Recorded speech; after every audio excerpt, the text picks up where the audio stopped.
आदरणीय श्रीमंत छत्रपती खासदार उदयनराजे भोसले आणि आदरणीय श्रीमंत छत्रपती आमदार शिवेंद्र शिवराजे भोसले यांच्या दोघांच्याही हस्ते आदरणीय देवेंद्र भाऊ यांचा सन्मान होतोय।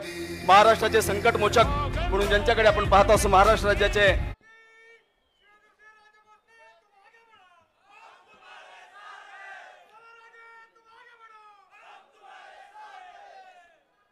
छत्रपती शिवाजी महाराज की, छत्रपती शिवाजी महाराज की जय भवानी, जय भवानी। भारत माता की, भारत माता की। संतोष खनसे आता बोलताना एकदम माजी मंत्री म्हटलं मला कधी हे हो नाही, मला मिळालं पण नाही, मिळेल का नाही हा पुढचा विषय। निर्णय करणारे एकमेव इथंच आहेत, काय ज्यावेळेला करतील नाही करतील त्यांच्यात आहे, पण आपण सगळे त्यांच्या बरोबर आहे एवढं लक्षात ठेवायचं सगळ्यांनी। आज सातारा लोकसभा निवडणुकीच्या प्रचाराच्या निमित्तानं महायुतीचे आपले उमेदवार श्रीमंत छत्रपती उदयनराजे भोसले यांच्या प्रचारासाठी आज ही सभा या साताऱ्याच्या अगदी हृदयामध्ये आपण म्हणूया या तालीम संघाच्या मैदानावर ही सभा आज इथं पार पडते। आणि आज आपण आलोय कशासाठी आणि कुणासाठी, तर आपण आलोय आपल्या नेत्याचं ऐकायला, ज्यांनी आपल्याला भरभरून दिलं, ज्यांनी आपल्यासाठी राज्याच्या तिजोरीची दारं पूर्णपणे उघडी ठेवली आणि सातारकरांना सातारा तालुका, जावळी तालुका या सगळ्यांना कोट्यावधीचा निधी वेगवेगळ्या कामांसाठी वाटला, त्या आपल्या नेत्यांना मान्य देवेंद्रजी फडणवीसांना आपण ऐकायला आलोय। आणि त्यांचं आपल्याबद्दल असणारी संकल्पना ही आपल्याला त्यांच्याकडनं समजून घ्यायची आहे। त्यामुळं माझी विनंती आहे की सगळ्यांनी एकदा हात वर करून फडणवीस साहेबांसाठी जोरदार टाळ्या वाजवाव्यात आणि त्यांचं स्वागत साताऱ्यामध्ये सगळ्यांनी करावं। त्याचबरोबर या प्रचार सभेसाठी उपस्थित असलेले आपले महाराष्ट्राचे ग्रामविकास मंत्री आणि आमचे सर्वांचे मार्गदर्शक मान्य नामदार गिरीश भाऊ महाजन, आपले पालकमंत्री मान्य नामदार शंभूराज देसाई, त्याचबरोबर आपले उमेदवार आणि जे येत्या 7 तारखेला मतदान घेऊन गुलाल हा भारतीय जनता पार्टी आणि महायुतीच्या कार्यकर्त्यांवर ज्यांच्यामुळे पडणार आहे ते श्रीमंत छत्रपती उदयनराजे भोसले, मान्य माझे सहकारी मित्र आणि आपले आमदार महेशदादा शिंदे, त्याचप्रमाणे माननीय महादेवजी जानकर साहेब, त्याचप्रमाणे आपले शिवसेनेचे मान्य चंद्रकांत जाधव, मान्य एकनाथजी ओंबळे, त्याचप्रमाणे मान्य राष्ट्रवादीचे मान्य अमितदादा कदम, RPI आटोले गटाचे अध्यक्ष जिल्ह्याचे मान्य आपले अशोक बापू गायकवाड, अण्णा वायदंडे, आमच्या भारतीय जनता पार्टीचे जिल्हा अध्यक्ष धैर्यशील दादा कदम, त्याचबरोबर मुद्दामून इथं उपस्थित असलेल्या आमच्या विधानसभेतल्या सहकारी आमदार देवयानी फरांदेताई, महिला भारतीय जनता पार्टीचे सर्व स्टेजवरचे पदाधिकारी, त्याचबरोबर इतर महायुतीमधल्या सर्व घटक पक्षांचे स्टेजवर असणारे पदाधिकारी, सगळ्यांचा नामोल्लेख करून वेळ थोडा जाईल म्हणून मी थोडक्यात आपलं हे करतोय, सगळ्यांनी समजून घ्यावं। आणि आजच्या या सभेला उपस्थित असलेले माझे सर्व सातारकर बंधू भगिनी आणि तरुण मित्रांनो, आज आपण लोकसभेच्या निवडणुकीचा निर्णय करायला निघालोय। राहिलेत 3-4 दिवस आणि या 3-4 दिवसामध्ये आपल्याला निर्णयावर यायचंय की आपण कुणाच्या बाजूने आहे। ही निवडणूक आपली स्थानिक निवडणूक नाहीये, ही निवडणूक आपल्या इथल्या हेवेदाव्यांची किंवा इथल्या राजकारणाची नाही आहे। बंधू भगिनींनो, ही निवडणूक देशाची आहे हे लक्षात ठेवा। ही निवडणूक हे ठरवणार आहे की आपल्या एका मतानं भारताचा पंतप्रधान, भारताची जबाबदारी, देशाची जबाबदारी, देशाचा विकास आणि या भारताचं संरक्षण करण्याचं काम हे कुणाच्या हातामध्ये जाणार आहे हे आपल्याला या निवडणुकीच्या माध्यमातून ठरवायचं आहे. आणि म्हणून ही निवडणूक आपण सगळ्यांनी आपले जे काही स्थानिक विषय आहेत हे बाजूला ठेवून पंतप्रधान नरेंद्र मोदींना परत एकदा दिल्लीच्या तख्तावर आपण बसवायचंय. ह्याच्यासाठी आपण ही निवडणूक सगळ्यांनी हातामध्ये घेतली आहे, घ्यायची आहे. हे सर्व उपस्थित माझ्या तमाम बंधू भगिनींना, मतदार बंधू भगिनींना मला सांगावंसं वाटतंय.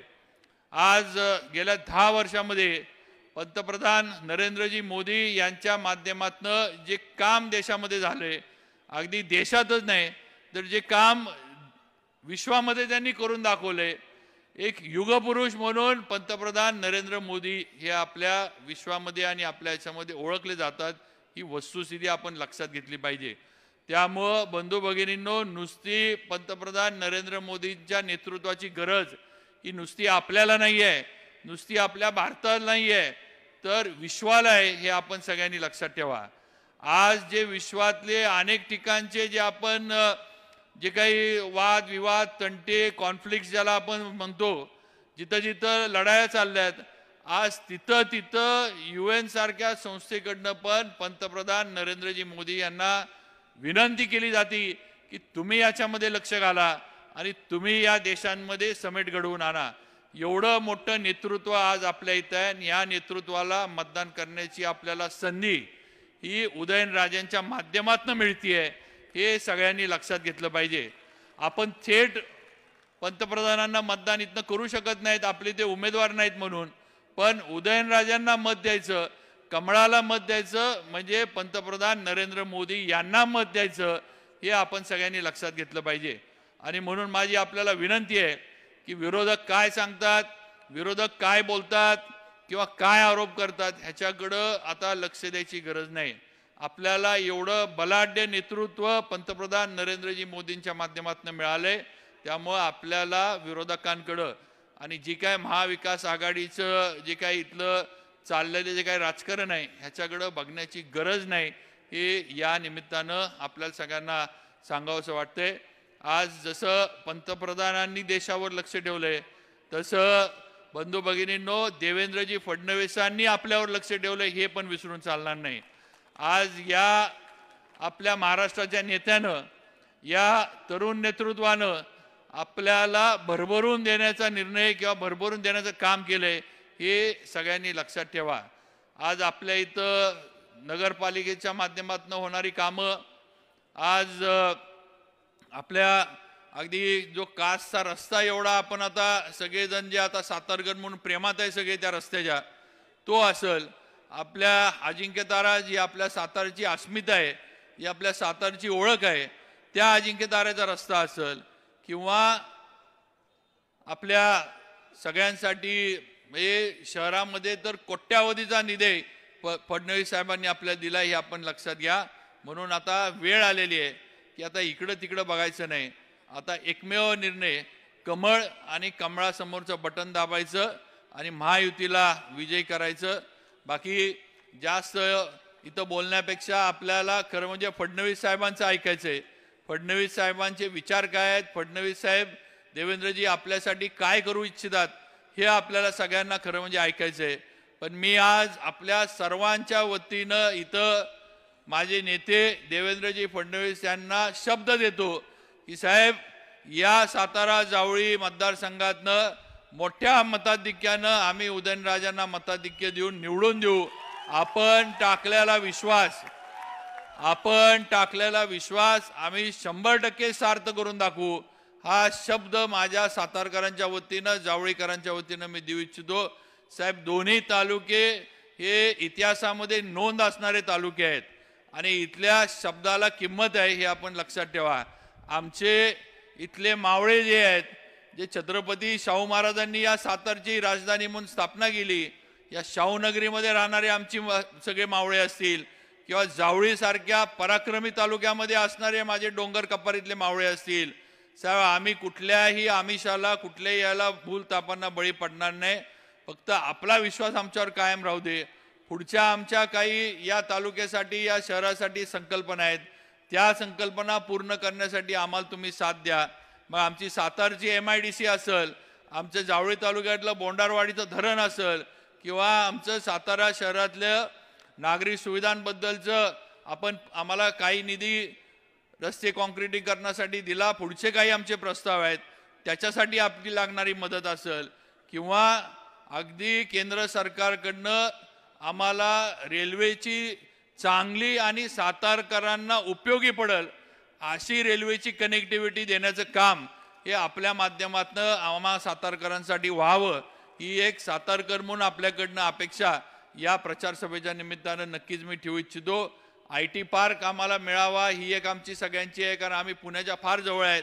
आज आमची मुलं मुली इथून शिकतात आणि पुण्याला जाऊन नोकऱ्या करतात.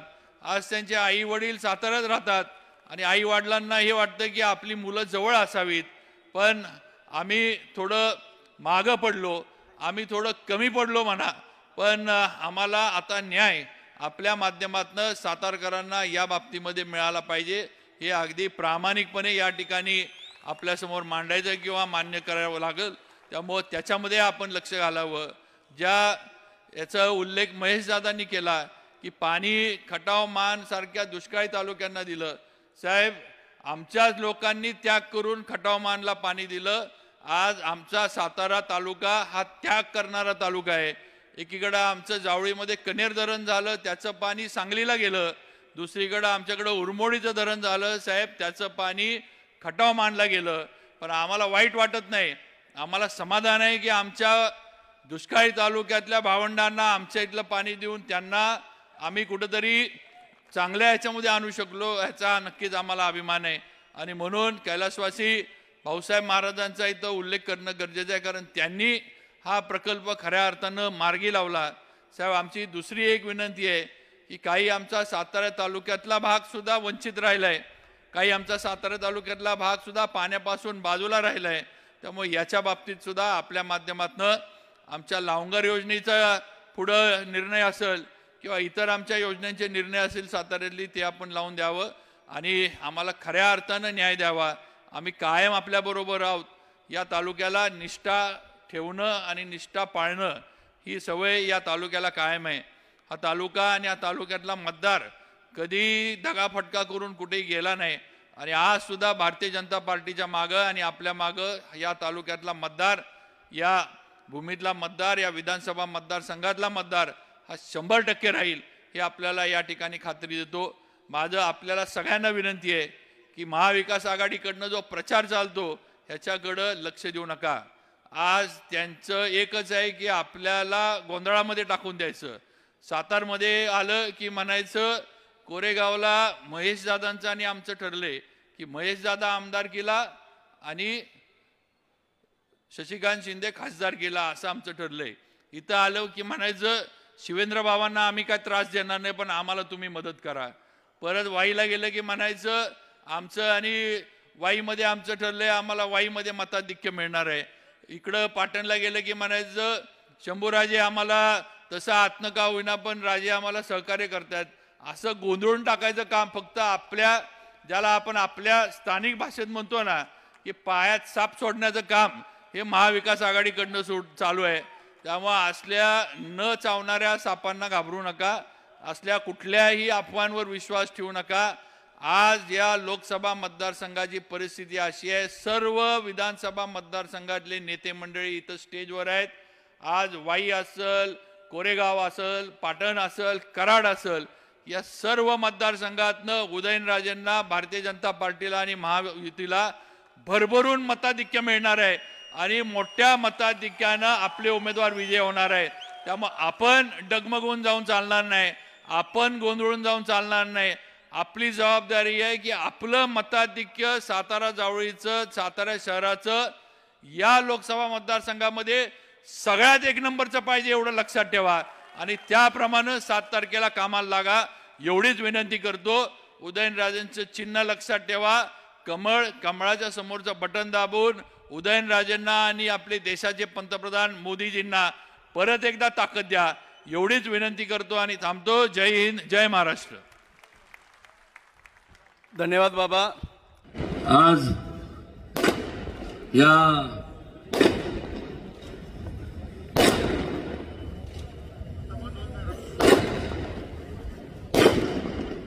आज या 4 तारखेला लागणारा निकाल याच्यावर शिक्कामोर्तब करण्याकरता विजयीचा शिक्कामोर्तब करण्याकरता या ठिकाणी आवर्जून उपस्थित असलेले आपल्या सगळ्यांचे लाडके महाराष्ट्राचे उपमुख्यमंत्री देवेंद्रजी फडणवीस साहेब, माझ्या थोरल्या भावासारखे गिरीशजी महाजन साहेब, माधवजी जानकर साहेब, माझे मित्र आमदार महेश शिंदे, आमचे बंधुराज आमदार शिवेंद्रराजे, आवर्जून या ठिकाणी माझं प्रचारासाठी उपस्थित असलेल्या आमच्या भगिनी आमदार देवयानी परांदे,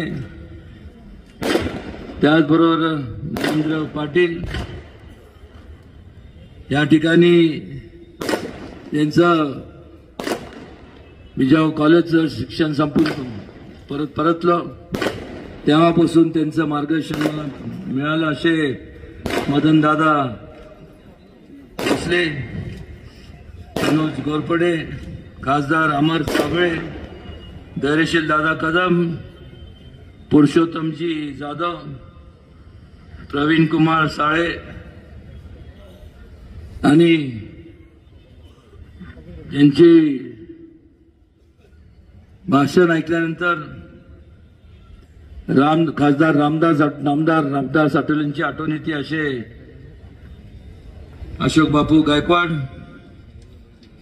चित्रलेखा ताईसाहेब, सुवर्णाताई पाटील, नुकताच ज्यांनी प्रवेश केला असे वसंतरावजी मानकुमरे, माझे मित्र अमितजी कदम, ज्ञानदेव राजने, सुरभीताई भोसले, अविनाश कदम, अण्णा वायदंडे, रामकृष्ण वेताळ, विक्रांत पाटील, माजी नगराध्यक्ष माधवीताई कदम, सौरभ शिंदे, एकनाथ ओंबळे, चंद्रकांत जाधव, रणजित भोसले, राहुल पवार, युवराज पवार, भीमराव काका पाटील आणि यादी फार मोठी आहे, पण त्यामुळं फार वेळ आपला घेणार नाही. माफ करा मला जर मी कोणाच्या नावाचा उल्लेख केला नाही. उपस्थित सर्व स्टेजच्या समोर बसलेले सर्व आपण लोकशाहीतले राजे, ज्येष्ठ वडीलधारी मंडळी, माता भगिनी आणि माझ्या तरुण मित्रांनो, आज जी या ठिकाणी ही सभा होतीये ही ह्या ठिकाण म्हणजे ही जागा आहे म्हणजे राजधानी सातारा.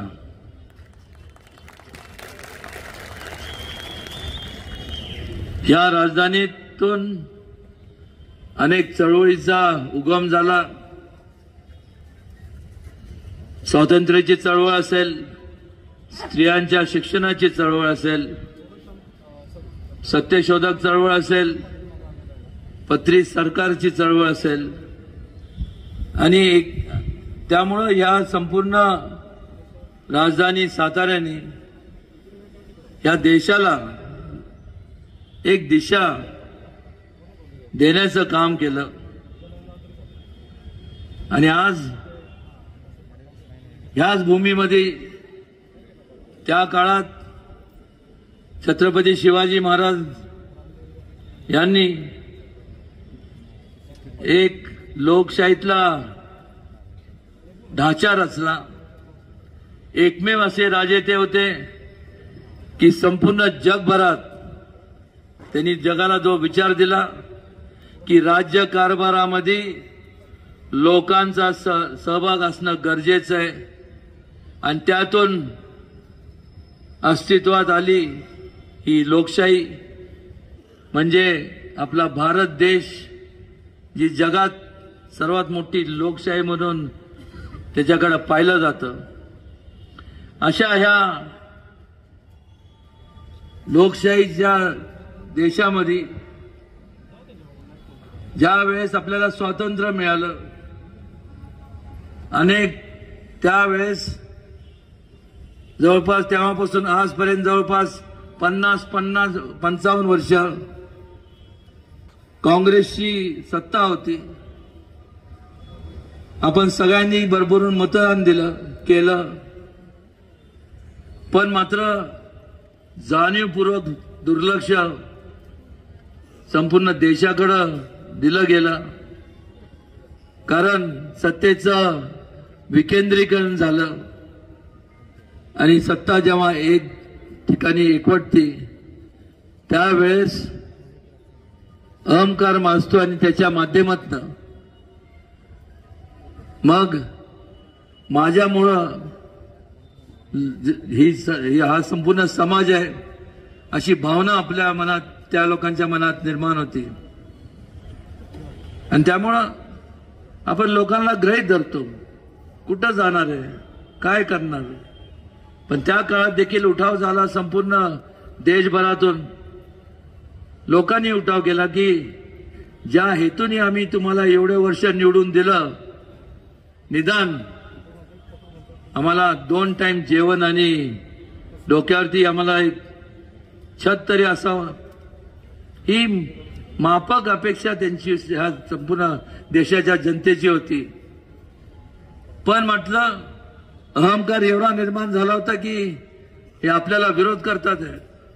विरोध करत नव्हते, ते आपला अधिकार ते मागत होते. इमर्जन्सी लागू केली, लोकांना तुरुंगात टाकलं आणि संपूर्ण चिरडण्याचं काम पाप त्यांनी केलं. संविधानाचं गळा कापण्याचं काम केलं आणि त्यातनं मग या गेल्या 10 वर्षाचा कालावधीत आपण पाहिला परिवर्तन घडलं. आणि या 10 वर्षाच्या कालावधीत जर काय घडलं असेल तर फक्त सगळ्या ठिकाणी जिथं जाऊ, ज्या ज्या राज्यात जाऊ, त्या त्या राज्यातल्या, त्या त्या जिल्ह्यातल्या, त्या त्या तालुक्यात गेल्यानंतर सगळीकडं विकासाचे कामं डोंगर उभं राहिलेला आपल्याला पाहायला मिळतो. महिलांच्या सक्षमीकरण करता,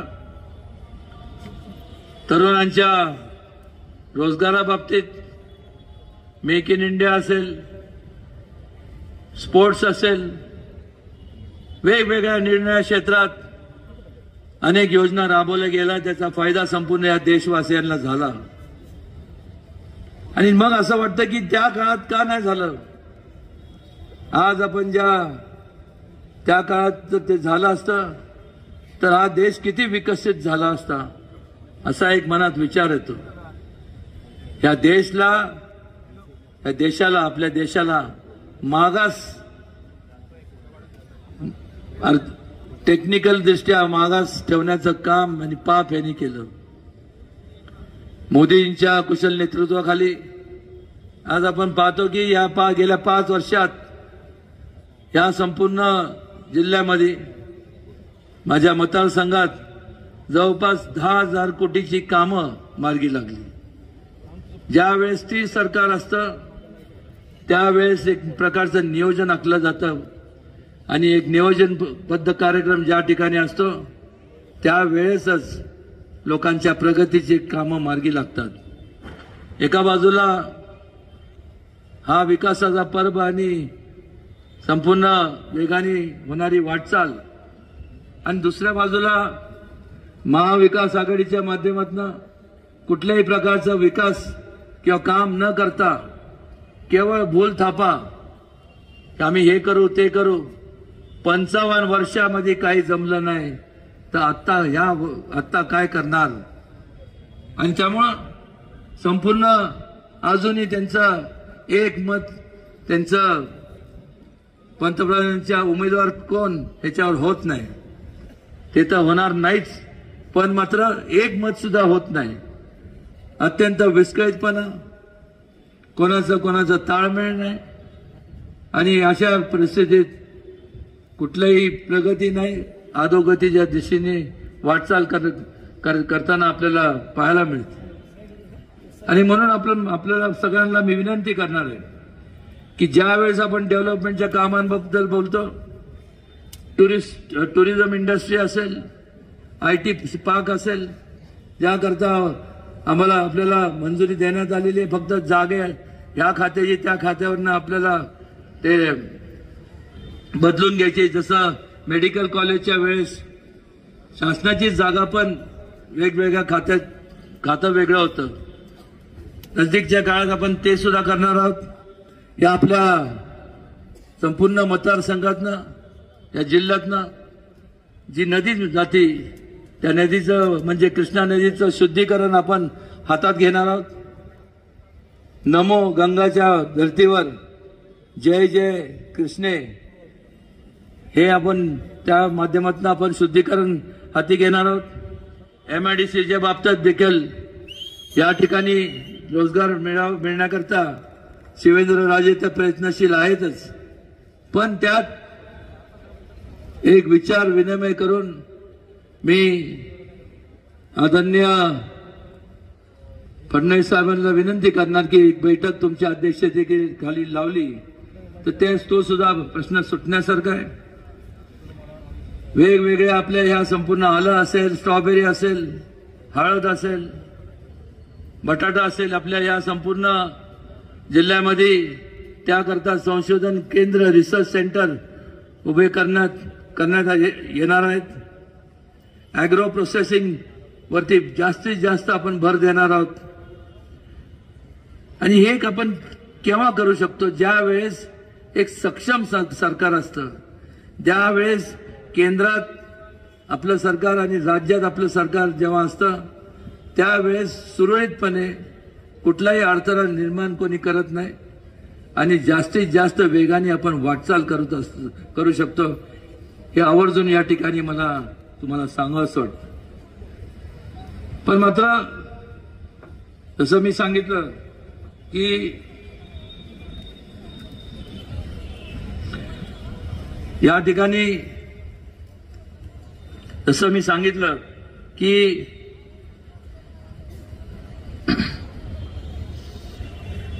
त्याला एक विजन लागतं.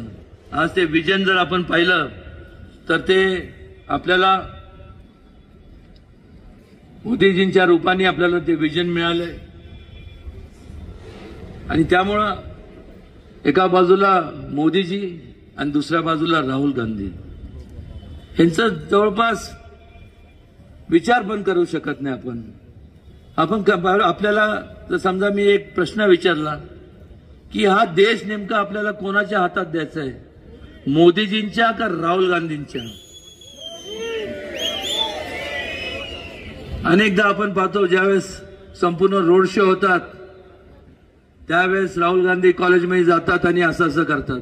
स्वाभाविक आहे, तरुण आहे, लोक घात करणार, पण पुढं काय?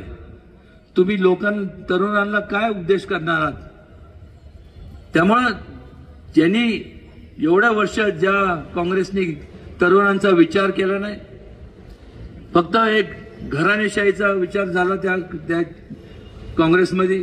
आज ठिकठिकाणी आपण भारतीय जनता पक्षाचा ज्या बाबतीत आणि महायुतीच्या बाबतीत जर विचार केला तर संपूर्ण प्रत्येक जण जो होतकरू आहे, ज्याचे कष्टाळू आहे, ज्याच्यामध्ये धमक आहे, त्या प्रत्येकाला तिथं वाव मिळतो. मला सांगा ना, आज देवेंद्रजी किंवा गिरीश महाजनजी जे आहेत किंवा बाकी सगळे आमदार आहेत, ते कुठल्या मोठ्या घराण्यात जन्माला आले नाही, पण मात्र स्वतःच्या कर्तबगारीचा त्यांना त्या पक्षांनी दाद दिला. हो, खरं आहे, मी आणि शिवेंद्रराजे आम्ही मागच्या जन्मी काहीतरी पुण्य काम केलं असावं म्हणून एवढ्या मोठ्या घराण्यात आमचा जन्म झाला. पण आम्ही घराण्याचं नाव घेऊन कधी मतं मागितले नाही आणि मागणारे नाही.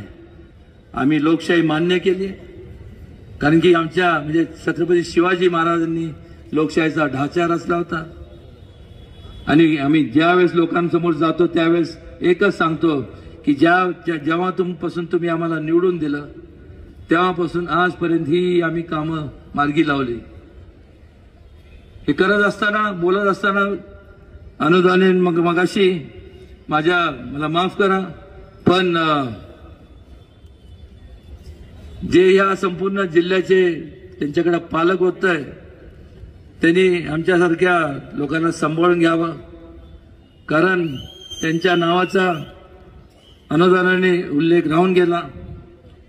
मला वाटतं त्याला सुद्धा एक कारण असावं, कारण की सगळ्यांचे नाव घेतले असते घेत असताना आणि शंभूराजांचं वेगळ्या पद्धतीने नाव घेतलं तर ते जास्त हायलाइट होतं असं वाटतंय मला. पण मात्र या ठिकाणी जेवढे मान्यवर उपस्थित आहेत, महिला आहेत, सर्व तरुण आहेत, वेगवेगळ्या पक्षाचे सगळे पदाधिकारी आहेत, आमदार आहेत, मंत्री आहेत, हे सर्व ह्या वेगवेगळ्या महायुतीतल्या जरी हे पक्षातले असले तरी एक मात्र त्यांचा विचार एक आहे. आणि ज्या वेळेस विचारांनी लोक एकत्र येतात त्यावेळेस त्यांना एकत्र ठेवण्याकरता कुठल्या ताकदीची किंवा कुठलं कष्ट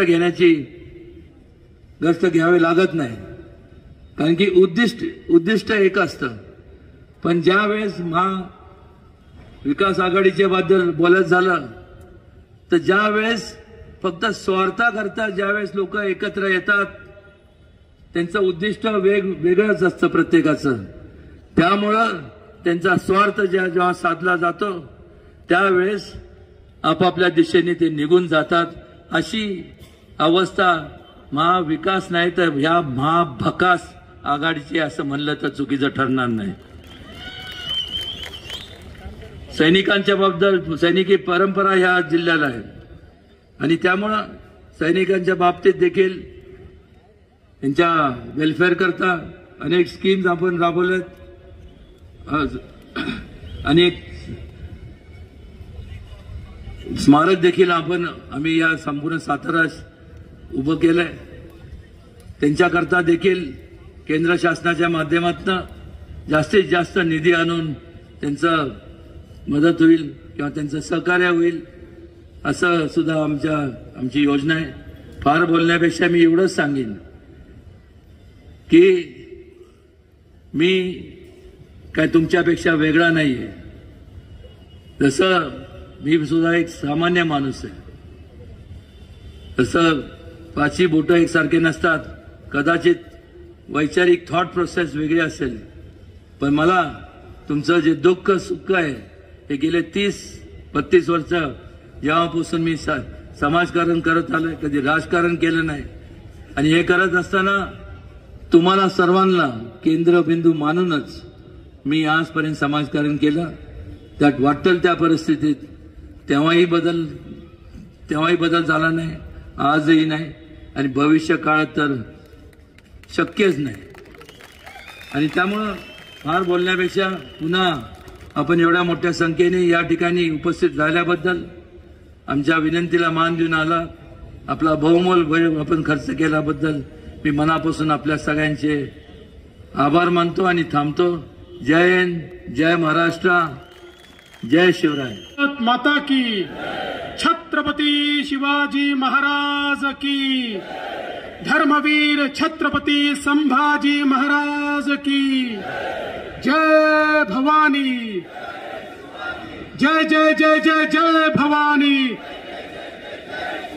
जय जय जय जय जय शिवाजी, जय श्रीराम, जय जय श्रीराम. हिंदवी स्वराज्याचे सरसंस्थापक छत्रपती शिवरायांना मानाचा मुजरा करतो. भारतीय राज्यघटनेचे शिल्पकार भारतरत्न डॉक्टर बाबासाहेब आंबेडकर यांना मानवंदना अर्पित करतो. या ठिकाणी आजच्या या विराट सभेमध्ये मंचावर उपस्थित असलेले आपल्या सर्वांचे लाडके नेते आणि उमेदवार श्रीमंत छत्रपती उदयन महाराज भोसले, त्याचप्रमाणे या साताऱ्याचे लाडके आमदार श्रीमंत शिवेंद्रराजे भोसले, मंचावर उपस्थित असलेले शंभूराज देसाईजी, गिरीश महाजनजी, महादेव जानकरजी, महेशदादा शिंदेजी, त्याचप्रमाणे आमचे नरेंद्र अण्णासाहेब पाटीलजी, वाई मतदारसंघामध्ये ज्यांनी भारतीय जनता पक्षाची कमान अत्यंत मजबूतीनं सांभाळलेली आहे ते आमचे मदनदादा भोसलेजी, आमदार देवयानीताई फरांदे, मनोजदादा घोरपडे, धैर्यशीलदादा कदम, अमर साबळेजी, विक्रांत पाटीलजी, प्रवीणकुमार सालेजी, पुरुषोत्तम जाधवजी, चंद्रकांत जाधवजी, एकनाथ ओंबळेजी, धैर्यशील पाटीलजी, अमित कदमजी, युवराज पवारजी, अशोक बापू गायकवाड, चित्रलेखाताई माने कदम, वसंतराव मानकुंबरे, ज्ञानदेव रांजळे, बापूसाहेब जाधव, सुनील काटकर, रामकृष्ण वेताळ, अविनाश कदम, राजीव भोसले, सुरभिताई भोसले, रणजित भोसले, सुवर्णाताई पाटील, सदाशिवराव बागल, माधवीताई कदम, विकास गोसावी, मंचावरील सर्व मान्यवर, कोणाचं नाव सुटलं असेल तर क्षमा मागतो, लिहिणाऱ्याची चूक आहे, माझी नाही आहे. सगळेच मान्यवर आणि उपस्थित माझ्या सर्व भगिनी आणि बंधूंनो, इतकी विराट सभा पाहिल्यानंतर माझ्या मनामध्ये कुठली शंकाच उरलेली नाही. 4 जूनला गुलाल उधळायला साताऱ्यामध्ये आता आपल्याला यावंच लागेल हे मला स्पष्टपणे दिसत आहे. बंधू भगिनींनो, साताऱ्यामध्ये अजून एक सभा चालली आहे. मी बाबांना विचारलं, म्हटलं बाबा जरा विचारा ना, पहा ना तिथे किती आहे. बाबांनी माहिती घेतली, या कोपऱ्यात जेवढे लोक बसले आहेत तेवढी सभा तिकडे चालली आहे आणि मैदान भरून ही सभा इकडे चाललेली आहे. सर्वप्रथम बंधू भगिनींनो, स्वराज्याच्या क्रांतीच्या या भूमीला मी या ठिकाणी वंदन करतो. खऱ्या अर्थानं तंजाऊर पासून पेशावर पर्यंत जे हिंदवी साम्राज्य या ठिकाणी तयार झालं, त्या साम्राज्याला ज्या भूमीने बळ दिलं ती ही सातारची भूमी आहे, छत्रपती शिवरायांची कर्मभूमी आहे. आणि आजही या जिल्ह्याने लढण्याची परंपरा सोडलेली नाही. महाराष्ट्रामध्ये ज्यावेळी देशाच्या सीमेवर लढणाऱ्या शहीद सैनिकांची यादी आम्ही पाहतो, त्यावेळी सर्वात जास्त शहीद सैनिकही याच सातारच्या आम्हाला दिसतात. त्या सगळ्या शहीदांना या ठिकाणी मी नमन करतो. बंधू भगिनींनो, खरं म्हणजे आजच्या या सभेच्या निमित्ताने आमच्या शिवेंद्र बाबांनी आणि महाराजांनी या ठिकाणी काही गोष्टी मांडल्या आणि कशा प्रकारे आपल्याला विकास घडवायचा आहे या संदर्भातली एक ब्ल्यूप्रिंट आज महाराजांनी तयार केली आहे.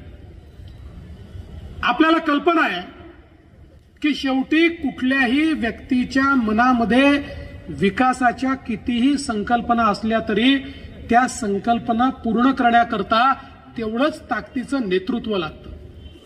आणि मला सांगताना आनंद वाटतो, ते नेतृत्व देण्याची क्षमता आज देशामध्ये फक्त आणि फक्त नरेंद्र मोदीजींकडे आहे. आज बाबा तुम्ही ज्यावेळी या ठिकाणी आम्हाला आयटी हब पाहिजे म्हणतात, महाराज आयटी हब पाहिजे म्हणतात, आज तुम्ही याची मागणी का करू शकता माहितीये? मोदीजींनी गेल्या 10 वर्षामध्ये भारताला आयटी कॅपिटल केलं. जो आयटी आमचे पोरं फक्त परदेशात जायचे, आज जगातल्या सगळ्या आयटी कंपन्या या भारतामध्ये आहेत. आणि तुम्ही काळजी करू नका, 2 महाराजांनी सांगितल्यानंतर आमची काही ब्याज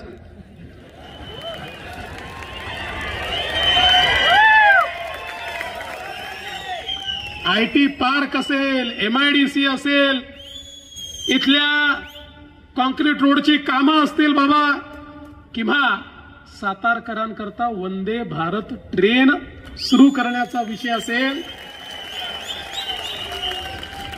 या सगळ्या गोष्टींकरता मोदीजींसोबत आपला प्रतिनिधी लागेल. आमच्या सोबत तर बाबा आहेतच, महाराष्ट्राची एक किल्ली तुमच्याकडे आहेच, पण देशाची किल्ली मिळवायची असेल तर महाराजांना पाठवावं लागेल, मग देशाची किल्ली देखील आपल्याला या ठिकाणी मिळेल. आज आपण पाहतोय महाराष्ट्रामध्ये सरकार आहे, बाबा लामघरचं असेल, बोंडरवाडीचा विषय असेल, तुम्ही लावून धरला, आपण तो केला, त्याच्यामध्ये काही चिंतेचं कारण नाहीये. आज या ठिकाणी आपला प्रतिनिधी नसताना देखील महाराज 10,000 कोटी रुपयाची कामं तुम्ही या ठिकाणी आणली. जर तुम्ही खासदार म्हणून गेलात तर किती शून्य लावायचे? बंधू भगिनींनो, मला या निमित्ताने एवढंच सांगायचं आहे, ही निवडणूक जानकर साहेब म्हणाले तशी साधी निवडणूक नाहीये, ही देशाची निवडणूक आहे. देशाचा नेता आपल्याला निवडायचा आहे. या देशामध्ये सामान्य माणसाच्या आशा, आकांक्षा आणि अपेक्षा कोण पूर्ण करू शकतो, तो नेता आपल्याला निवडायचा आहे. या देशाला सशक्त भारत कोण तयार करू शकतो, हे आपल्याला निवडायचं आहे. या देशाला कोण सुरक्षित ठेवू शकतो, हे आपल्याला निवडायचं आहे. आणि आज ज्यावेळी मतदानाकरता आपण जातो त्यावेळी 2 ध्रुव आपल्याला पाहायला मिळतात. देश वाटला गेलाय, वेगवेगळे पक्ष असतील, पण 2 ध्रुव तयार झाले आहेत. एक ध्रुव म्हणजे विश्वगौरव असलेले, विकास पुरुष असलेले आपले नेते माननीय नरेंद्र मोदीजी आहेत, आणि मोदीजींच्या सोबत एकनाथराव शिंदेजींची शिवसेना आहे, अजितदादांची राष्ट्रवादी आहे, आमच्या जानकरांची रासपा आहे, त्या ठिकाणी मनसे आहे, त्या ठिकाणी रिपाई आहे, त्या ठिकाणी पिरिपा आहे, त्या ठिकाणी जनसुराज्य आहे, त्या ठिकाणी वेगवेगळ्या 18 पक्ष आपले हे एकत्रित आहेत. आपली एक महायुती या ठिकाणी आहे. दुसरीकडे काय आहे? दुसरीकडे राहुल गांधी आहेत. 2 ध्रुव आहेत, एकीकडे मोदीजी आहेत, एकीकडे राहुल गांधी. दुसरा चॉईसच नाही आहे. पवार साहेब काही प्रधानमंत्री होणार नाही, उद्धव ठाकरेंचा प्रश्नच उठत नाही.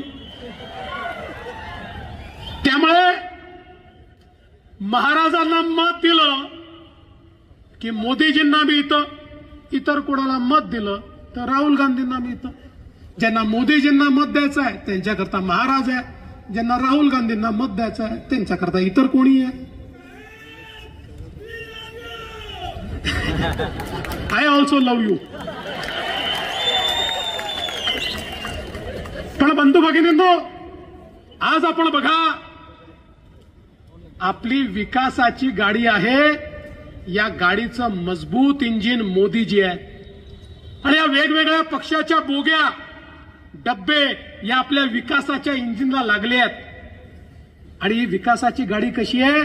दीन, दलित, गोर, गरीब, आदिवासी, शेतकरी, शेतमजूर, महिला, अल्पसंख्याक, ओबीसी, भटके, विमुक्त, शेतकरी सगळ्यांना सोबत घेऊन सबका साथ सबका विकास म्हणत मोदीजीची गाडी पुढे जाते, मजबूत इंजिन घेऊन पुढे जाते. दुसरीकडे अवस्था काय आहे? राहुल गांधींच्या गाडीला फक्त इंजिनच आहे, डब्बेच नाही आहे. राहुल गांधी म्हणतात मी इंजिन आहे, पवार साहेब म्हणतात मी इंजिन आहे, उद्धव ठाकरे म्हणतात मी इंजिन आहे, ममता बॅनर्जी म्हणते मी इंजिन आहे, लालूजीचा पोरगा म्हणतो मी इंजिन आहे, मुलायम सिंगाचा पोरगा म्हणतो मी इंजिन आहे, स्टॅलिन म्हणतो मी इंजिन आहे. तिथे प्रत्येक जण इंजिन आहे, तिथे डब्बाच नाही आहे. आणि इंजिन मध्ये सामान्य माणसाला बसायला जागा नसते, इंजिन मध्ये केवळ ड्रायव्हर त्या ठिकाणी बसतो. बंधू भगिनींनो, राहुल गांधींच्या इंजिन मध्ये फक्त सोनियाजी आणि प्रियंकाजींकरता जागा आहे. पवार साहेबांच्या इंजिन मध्ये तुमच्याकरता जागा नाही आहे, फक्त सुप्रियाताईंकरता जागा आहे.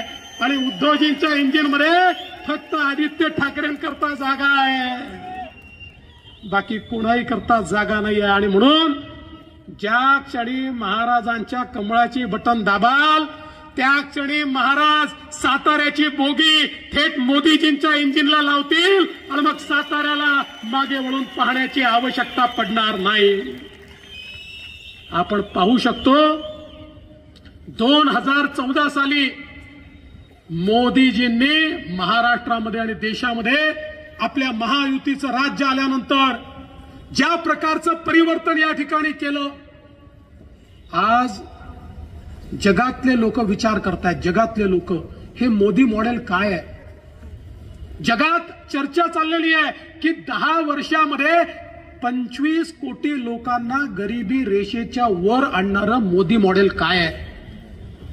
अर्थशास्त्र सगळे तज्ञ चर्चा करतायत. 25 कोटी लोक गरिबीच्या वर आले. 20 कोटी लोक जे झोपडीत राहायचे, कच्च्या घरांमध्ये राहायचे, ते 20 कोटी लोक आज पक्क्या घरांमध्ये राहायला गेले. ज्या 50 कोटी लोकांच्या घरी माय माऊलीला चुलीवर स्वयंपाक करावा लागायचा, त्यांच्या घरी गॅस आला. ज्या 55 कोटी लोकांकडे शौचालय नव्हतं, बाहेर जावं लागायचं, त्यांच्या घरी शौचालय आलं. ज्या 60 कोटी लोकांकडे पिण्याच्या पाण्याचा नळ नव्हता, माझी माय माऊली डोक्यावर हंडा घेऊन त्या ठिकाणी नळावर जायची, नदीवर जायची, विहिरीवर जायची. त्या 60 कोटी लोकांकडे 10 वर्षामध्ये शुद्ध पिण्याचं पाणी नळाच्या माध्यमातून पोहोचलं. 80 कोटी लोक असे आहेत देशामध्ये की ज्यांच्या घरी आज मोदीजी मोफत रेशन देत आहेत आणि 2029 सालापर्यंत हे मोफत रेशन त्यांच्या घरी पोहोचणार आहेत. आणि त्यात 7 कोटी लोक आपल्या महाराष्ट्रातले देखील आहेत. जवळजवळ 60 कोटीपेक्षा जास्त आमचे तरुण असे आहेत की ज्यांना मोदीजींच्या माध्यमातून मुद्राचं लोन मिळालं. बंधू भगिनींनो, 10 लाखाचं लोन, कुठलंही तारण नाही, कुठलीही गॅरंटी नाही. पूर्वी बँकेत गेलं, मॅनेजर म्हणायचा घर किंवा जमीन तारण ठेवायला आहे का, नसेल तर कोणी सरकारी अधिकारी तुझा नातेवाईक आहे का, त्याची गॅरंटी आण, तर तुला या ठिकाणी लोन मिळेल. पण मला सांगताना आनंद वाटतो, 60 कोटीपेक्षा जास्त लोकांना मोदीजींनी त्यांची गॅरंटी घेतली आणि 10 लाखापर्यंतचं लोन मिळालं. आणि त्यापैकी 31 कोटी महिला आहेत की ज्यांना हे लोन त्या ठिकाणी मिळालेलं आहे. आणि आता तर मोदीजींनी सांगितलं 10 लाख नाही, आता 20 लाखापर्यंतचं लोन, कुठली गॅरंटी नाही, कुठलंही तारण नाही, हे आमच्या तरुणाईला या ठिकाणी मोदीजींच्या माध्यमातून मिळणार आहे. आणि एवढंच नाही तर जवळपास 80 लाख बचत गट तयार करून त्यांना 8 लाख कोटी रुपये मोदीजींनी दिले आणि त्यातनं 10 कोटी महिलांना आपल्या पायावर मोदीजींनी उभं केलं. त्यापैकी 1 कोटी महिला या लखपती दिदी झाल्या. आता 3 कोटी महिला लखपती होणार आहे. आणि मोदीजींचं लक्ष आहे या 10 कोटी महिलांना त्या ठिकाणी लखपती करण्याचं. मोदीजी म्हणतात की ज्यावेळी एक पुरुष पायावर उभा राहतो त्यावेळी केवळ पुरुष पायावर उभा राहतो, पण महिला पायावर उभी राहते तर पूर्ण परिवार पायावर उभा राहतो. आणि म्हणून महिलांना अधिकारिता देण्याचं काम मोदीजी करतायत. आणि आज आमच्या मंचावर फार कमी महिला दिसत आहेत. पुढच्या वेळेस 50% मंच महिलांकरता राखीव ठेवावा लागणार आहे. कारण 2026 नंतर मोदीजींनी ठरवलं आहे 33% महिला विधानसभेत आमदार आणि 33% महिला लोकसभेत खासदार बनणार आहेत. कारण जोपर्यंत आमच्या माता भगिनी या मुख्य धारेमध्ये येत नाही तोपर्यंत विकसित भारताचं स्वप्न हे या ठिकाणी पूर्ण होत नाही. आज बघा बंधू भगिनींनो, मोदीजींनी ज्यांचा कोणी विचार केला नाही, इतके वर्ष आमच्या गावगाड्याला चालवणारे, आमचं आर्थिक सगळं चक्र चालवणारे आमचे 12 बलुतेदार आणि पारंपरिक व्यावसायिक यांचा विचार कधी झाला नाही. पहिल्यांदा मोदीजींनी विश्वकर्मा नावाची योजना आणली आणि गावगाड्याचं काम करणारे आमचे 12 बलुतेदार आणि आमचे पारंपरिक व्यावसायिक यांच्याकरता 14,000 कोटी रुपये मोदीजींनी दिले. त्यांचा व्यवसाय आधुनिक करण्याकरता, त्यांच्या व्यवसायामध्ये नवनवीन गोष्टी आणण्याकरता आणि त्यांचा व्यवसाय हा गावापुरतं मर्यादित न ठेवता तो लोकल नाही तर तो ग्लोबल कसा करता येईल, त्यांच्या पुढच्या पिढ्यांना हा पारंपरिक व्यवसाय सोडून नोकरीत जाण्याच्या ऐवजी त्याच पारंपरिक व्यवसायातनं 4 पैसे कमावून मोठं कसा होता येईल अशा प्रकारची योजना मोदीजींनी त्या ठिकाणी आणली. आज आमच्या अनुसूचित जातीच्या तरुणाई करता स्टँडअप सारखी योजना आणली आणि त्या योजनेच्या माध्यमातून मोदीजींनी प्रत्येक बँकेच्या प्रत्येक ब्रँचला अनुसूचित जातीच्या मुलांना लोन देऊन उद्योजक करावंच लागेल, नाहीतर त्या बँकेचं लायसन्स कॅन्सल होईल म्हणून सांगितलं. आज लाखो अनुसूचित जातीचे लोक हे त्या ठिकाणी उद्योजक झाले आहेत. आमच्या आदिवासी समाजाकरता मोदीजींनी त्या ठिकाणी आपल्याला कल्पना आहे 24,000 कोटी रुपयाची योजना आणली. आणि सगळ्यात महत्वाचं, कारण सैनिकांचा जिल्हा आहे, वर्षानुवर्ष आमचे सगळे सैनिक म्हणायचे 1 रँक 1 पेन्शन आला पाहिजे आणि सरकार सांगायचं त्याच्याकरता 50,000 कोटी रुपये लागतील, आम्ही ते करू शकत नाही. मोदीजींनी सांगितलं 1 रँक 1 पेन्शन देणार, 1 रँक 1 पेन्शन दिली, 50,000 कोटी रुपये आमच्या सैनिकांना त्या ठिकाणी देण्याचं काम हे मोदीजींच्या माध्यमातून झालं. आज आपण बघा, आमच्या शेतकऱ्यांकरता मोदीजींनी एकीकडे सिंचनाचं काम एवढा मोठ्या प्रमाणात झालं. आज आपण पाहू शकतो, ज्यावेळी 2014 साली महाराष्ट्रामध्ये सरकार आलं आणि हे सरकार आल्यानंतर आम्ही मोदीजींकडे गेलो, त्यांना सांगितलं अनेक प्रकल्प या ठिकाणी रिकामे पडले आहेत, कोरडे पडले आहेत, अर्धवट पडले आहेत, मोदीजी आम्हाला पैसा हवाय. मोदीजींनी सांगितलं चिंता करू नका, या महाराष्ट्राला 26,000 कोटी रुपये एका योजनेत, 24,000 कोटी रुपये दुसऱ्या योजनेत, 50,000 कोटी रुपये हे मोदीजींनी दिले. मला सांगताना आनंद वाटतो, एकट्या सातारा जिल्ह्यामध्ये 5 वर्षामध्ये आम्ही 48,000 हेक्टर जमीन ही त्या ठिकाणी सिंचनाखाली आणली. उरमोडी सारखा प्रकल्प हा बळीराजामध्ये त्या ठिकाणी घेतला. प्रधानमंत्री कृषी सिंचन मध्ये धोम, बलकवडी, ताराळी, वांग, मोरणा, कुडाळी ही सगळी योजना त्या ठिकाणी घेतली. जे कटापूर असेल, वसना वगणा असेल, या योजना आपण त्या ठिकाणी घेतल्या. टेंबू सारखी योजना आपण त्या ठिकाणी घेतली. वेगवेगळ्या प्रकारच्या सगळ्या योजना. दादा तुम्हाला माहिती आहे, तुम्ही फार त्याच्यामध्ये तुमच्या भागामध्ये पाणी पोहोचवलेलं आहे आणि म्हणूनच लोकांनी तुम्हाला पाणीदार केलं आणि दुसऱ्याला घरी बसवलं, ज्याला आता महाराज पुन्हा घरी बसवणार आहे. या सगळ्या योजना या ठिकाणी का होऊ शकल्या? मोदीजींना शेतकऱ्याची चिंता होती. विचार करा, 15 वर्ष सरकार होतं, त्या सरकारमध्ये आपल्याला काय सांगितलं जायचं? इकडच्या लोकांना सांगितलं जायचं विदर्भाचा अनुशेष आहे म्हणून तिकडे पैसे देतोय, तिकडच्या लोकांना सांगायचं इकडे पैसे देतोय, ना इकडे मिळायचे ना तिकडे मिळायचे. आम्ही सांगितलं विदर्भातही काम करून दाखव आणि पश्चिम महाराष्ट्रातही काम करून दाखव. सातारा, सांगली आणि सोलापूरच्या दुष्काळी भागामध्ये आज पाणी पोचत आहे, कारण या ठिकाणी मोदीजी होते, मोदीजींचा आशीर्वाद आपल्या पाठीशी होता. आज बंधू भगिनींनो, आमच्या ऊसाच्या शेतकऱ्यांकरता ज्यावेळी मोदीजी प्रधानमंत्री झाले, जाणते राजे म्हणाले होते, अरे मोदींना ऊसातलं काय कळतं, यांना साखर कारखानदारीतलं काय कळतं. पण आज ऊस कारखानदारीतल्या कुठल्याही व्यक्तीला विचारा, तो सांगेल ऊस कारखानदारी करता आणि ऊसाच्या शेतकऱ्याकरता जेवढे निर्णय नरेंद्र मोदीजींनी घेतले यापूर्वीचं कुठलंही सरकार घेऊ शकलं नव्हतं. 340 रुपयाने FRP वाढवली, त्या ठिकाणी साखरेची मिनिमम सप्लाय प्राइस तयार केली आणि त्या माध्यमातून साखरेचे भाव पडणार नाही आणि शेतकऱ्यांना त्या ठिकाणी FRP मिळेल, चांगला भाव मिळेल, हे मोदीजींनी करून दाखवलं. इथेनॉलची पॉलिसी आणली, इथेनॉलच्या माध्यमातून साखर कारखाने उभे राहिले पाहिजेत आणि तो पैसा देखील आमच्या शेतकऱ्यांना मिळाला पाहिजे, हे मोदीजींनी करून दाखवलं. आणि सगळ्यात महत्वाचं काही असेल, वर्षानुवर्ष त्या ठिकाणी शेतकऱ्यांच्या डोक्यावर टांगती तलवार होती. ऊसाची FRP दिल्यानंतर कायद्याने जास्तीची FRP दिली म्हणून इन्कम टॅक्स लागला होता. इन्कम टॅक्स महाराष्ट्रामध्ये 10,000 कोटी रुपयाचा इन्कम टॅक्स होता. सातत्याने नोटिसा यायच्या, कारखान्यांना यायच्या, तुम्ही शेतकऱ्याकडनं पैसा वसूल करा आणि आम्हाला इन्कम टॅक्स भरा. मला आठवतं त्या ठिकाणी मनमोहन सिंगजी प्रधानमंत्री होते, किमान 5 वेळा शरद पवार साहेब डेलिगेशन घेऊन गेले आणि सगळ्यांना सांगितलं आता आपण जाऊ आणि हा इन्कम टॅक्स रद्द करून आणू. 5 वेळा लोक गेले, प्रत्येक वेळी आश्वासन मिळालं. ते जायचे, अर्थमंत्र्याला भेटायचे, प्रधानमंत्र्याला भेटायचे, फुटकी कवडी देखील त्यातनं रद्द झाली नाही. उलट शेवटी कारखानदार हायकोर्टात गेले, हारले, सुप्रीम कोर्टात गेले, हारले शेतकऱ्याकडनं इन्कम टॅक्स वसूल करण्याची वेळ आली होती, नाही तर कारखाने बंद पडले असते. आम्ही मोदीजींकडे गेलो, मोदीजींना परिस्थिती सांगितली.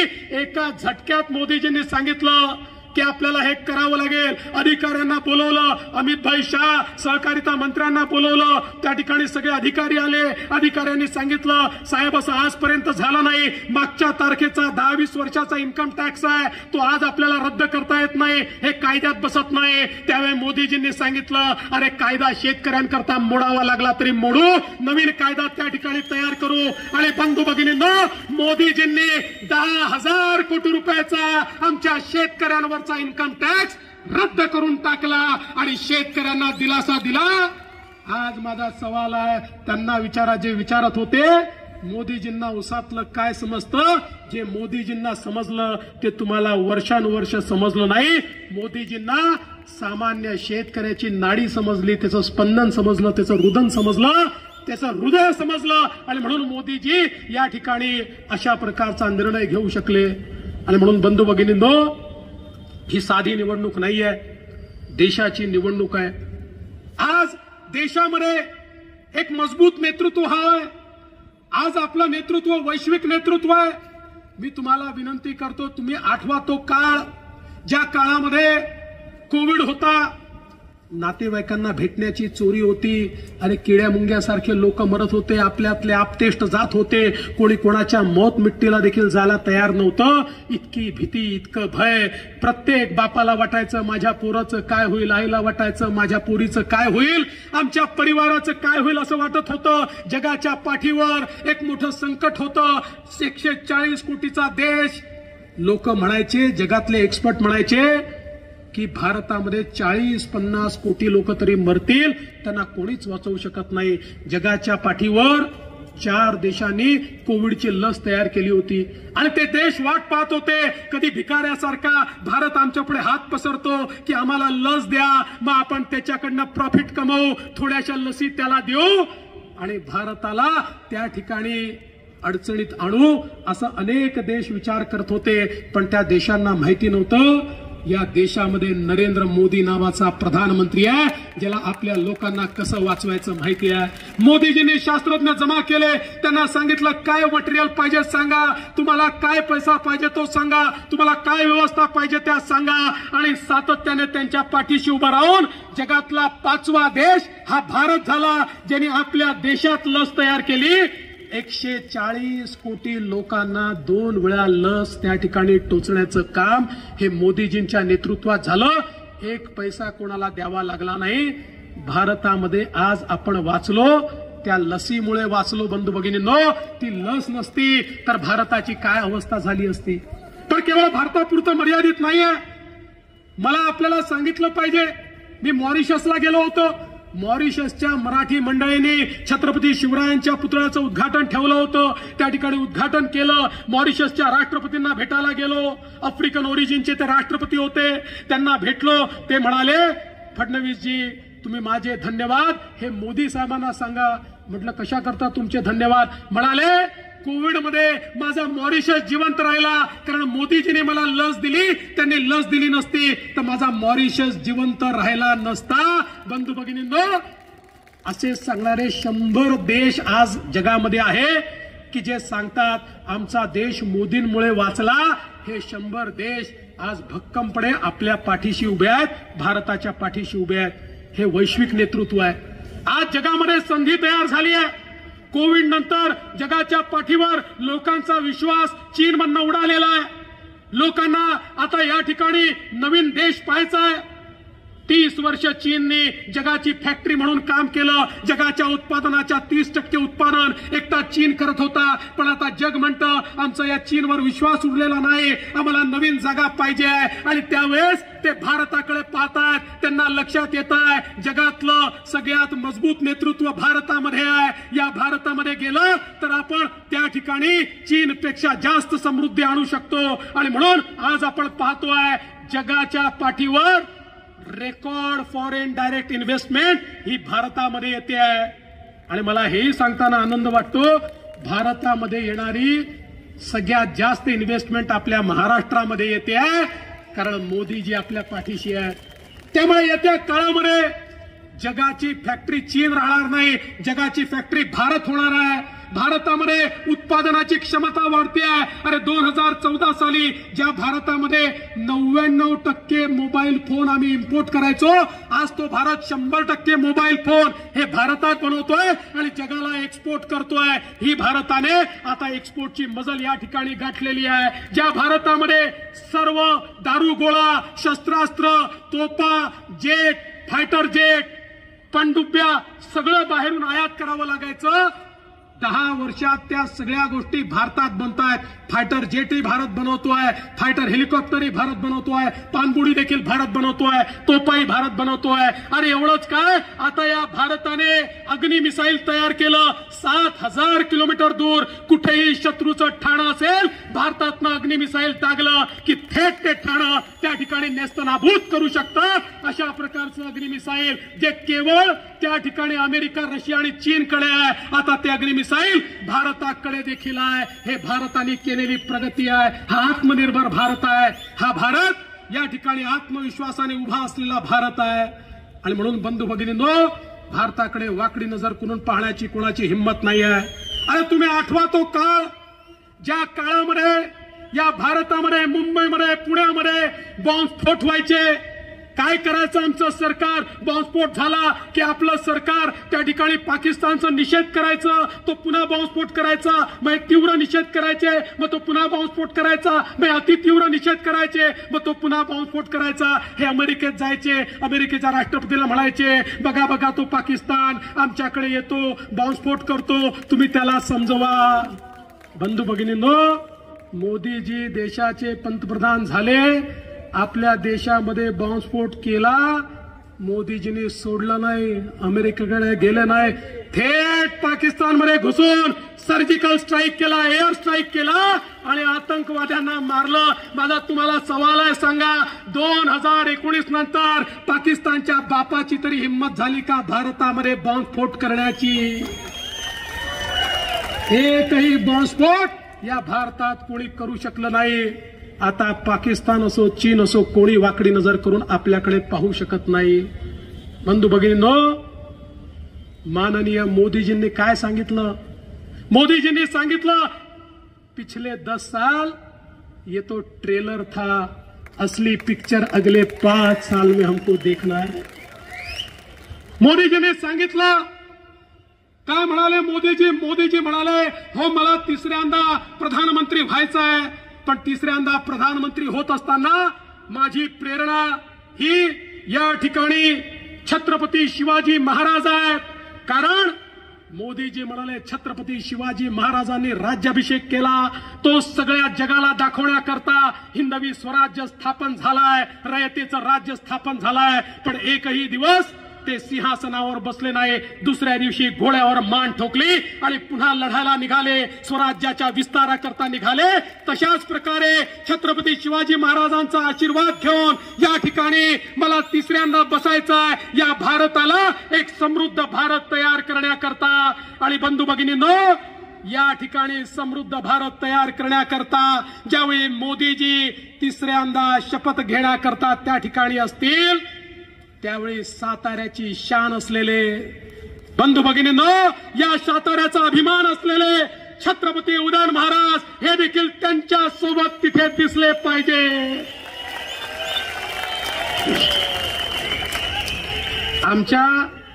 आमच्या पवार साहेबांचा दुटप्पीपणा बघा. कोल्हापूरला जातात आणि त्या ठिकाणी सांगतात, शाहू महाराजांच्या विरुद्ध तुम्ही उमेदवार उभा केला, किती चुकीचं आहे, त्यांना तुम्ही त्या ठिकाणी निर्विरोध द्यायला पाहिजे होतं. मग हे महाराज नाहीत का? हे तुम्हाला का नाही आठवलं? जर तुम्हाला तिथे आठवतं तर इथे तुम्ही म्हणायला पाहिजे होतं, ठीक आहे, या ठिकाणी या गाडीचा मान आहे, छत्रपती उदयन महाराज उभे आहेत, मी उमेदवार उभा करणार नाही. पण तुम्ही उमेदवार उभा केला आणि तोही असा उमेदवार उभा केला ज्यांनी शौचालयातही पैसे खाल्ले. अरे महाराजांच्या विरुद्ध उमेदवार उभा करायचा तर तोडीचा उमेदवार उभा केला पाहिजे होता.